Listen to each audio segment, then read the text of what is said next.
মুর্শিদাবাদের খবর জানাবো আপনাদেরকে। সেখানে জানা যাচ্ছে মুর্শিদাবাদের বসন্তপুর প্রাথমিক বিদ্যালয়ে ভোট দানে বাধার অভিযোগ। বসন্তপুর প্রাথমিক বিদ্যালয়ে ভোটারদের ভোট দানে বাধা তাড়া করে দুষ্কৃতীদের হটিয়ে দিল পুলিশ। দুষ্কৃতীদের হটিয়ে দিতে সক্ষম হয়েছে পুলিশ। মুর্শিদাবাদের রমনা বসন্তপুর প্রাথমিক বিদ্যালয়ের ঘটনা কথা বলবো সরাসরি। আমাদের সঙ্গে রয়েছে আমাদের অ্যাসিস্ট্যান্ট এডিটর প্রশান্ত দে রয়েছে আমাদের সঙ্গে। প্রশান্ত দা, এই মুহূর্তে মুর্শিদাবাদ থেকে যে ছবি উঠে আসছে ভোট দানে বাধা, কারা বাধা দিচ্ছেন, কেন, কি পরিস্থিতি, ছবিটা কি, পুলিশের ভূমিকা কি?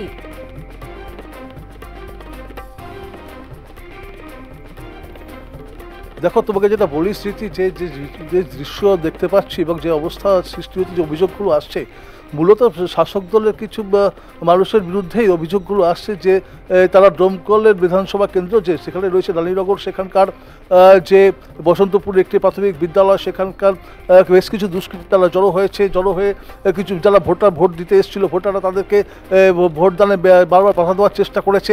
এটা নিয়ে সাময়িক উত্তেজনা হয়েছিল সেখানে, এবং এরপর পুলিশ এসে তাদেরকে সরিয়ে দেওয়ার চেষ্টা করে, তাড়া করে তাদেরকে সরিয়ে দেয়। এটা যেমন একটা চিত্র। পাশাপাশি আমরা দেখেছি মোহাম্মদ সেলিম, তাকেও কিন্তু বিভিন্ন সময় দেখা গেল তাকেও গ্লো ব্যাক স্লোগান তাকে দিয়েছে, গ্লো ব্যাক স্লোগান দিয়ে তাকে সরানোর চেষ্টা করেছে। সেখানে পুলিশ এসে তাদেরকে মোহাম্মদ সেলিমকে সরিয়ে নিয়ে গেছে। ফলে কিছু কিছু জায়গায় এখনো পর্যন্ত বিক্ষিপ্ত ঘটনা ঘটছে।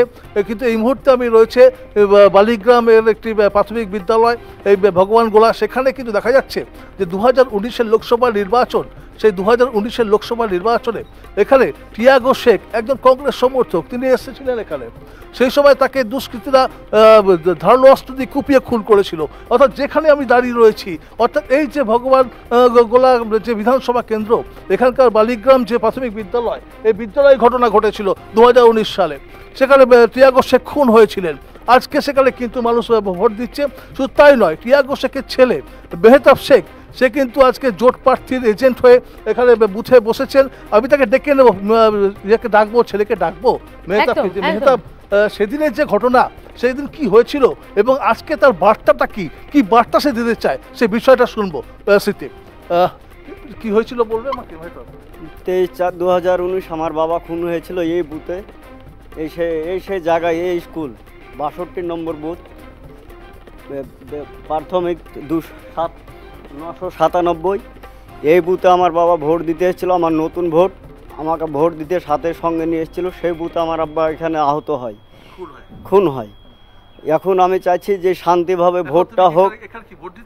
আমি এজেন্ট আছি, আপাতত জোট প্রার্থীর এজেন্ট আছে, কংগ্রেস সিপিএম জোট প্রার্থীর এজেন্ট আছে। আমি ভোটটা চাইছি যে আমাদের যে গণতান্ত্রিক অধিকার, সেটা আমরা চাইছি আমাদের অধিকারটা শান্তিপূর্ণভাবে ভোট হোক, সেটা চাইছি। দুষ্কৃতীদের যে দুষ্কৃতি, তাদের গণতান্ত্রিকভাবে আমি শাস্তিমূলক বিচার চাইছি।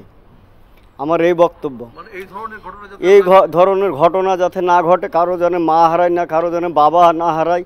আমরা শান্তিভাবে ভোটটা চাইছি, আপাপন অধিকারের মতো ভোটটা যেন হোক, আমি এটা চাইছি। অবশ্যই স্মৃতি, যেটা বুঝতে পারলে যে মেহতাব যেটা বলছে, যে বার্তা দিতে চাইছে যে নির্বাচনকে সামনে রেখে যেভাবে খুনোখুনির ঘটনা ঘটে, সেই ঘটনা যেন পুনরাবৃত্তি না হয়।